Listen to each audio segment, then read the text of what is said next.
significant stimulus spending, especially when it puts hundreds of thousands into the millions of young men to work, which those programs did in the 30s, can help stem crime rises. Fully funding local crime control and enforcement efforts, especially by keeping adequate numbers of the police on the streets. Much of the focus, rightly so, in the United States has been on the economy, it's been on job loss and these kinds of things.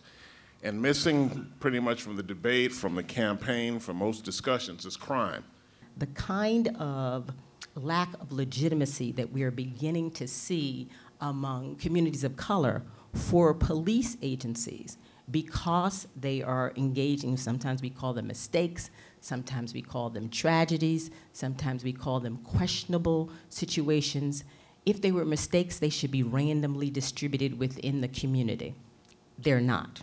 Overwhelmingly, the victims are African-American males. That's the scenario all the time where I'm from. It's always a mistaken identity. You're the person, you're not the person who did anything, but you look like the person who did it. But it's not, you don't look nothing like the person who did it. And then when they do catch a person, you and the person don't look nothing like.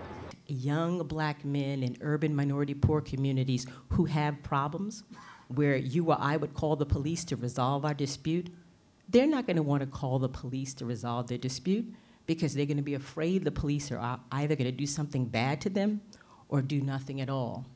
That then leaves them to their own devices to resolve their disputes. When you're dealing with communities of color, it's kind of the elephant in the room. One of the things in Denver that would happen when we have these shootings is that the community themselves would say, are you hiring? Are you training?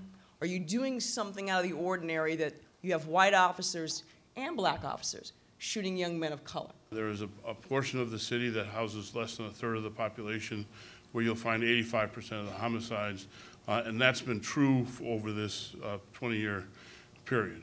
And 85% of those homicides have involved young African-American males as the victims of homicide. As city crime rates often go up and down, very frequently neighborhoods don't.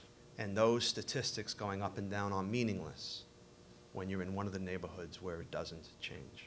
I was asked to write this position paper with a couple of police chiefs and mayors. After the papers were presented to both candidates, no one still talked about it. A report was issued indicating that crime rates were up in '05 and up in '06, and that if we didn't watch out, we were witnessing an end to the great American crime decline of the 1990s.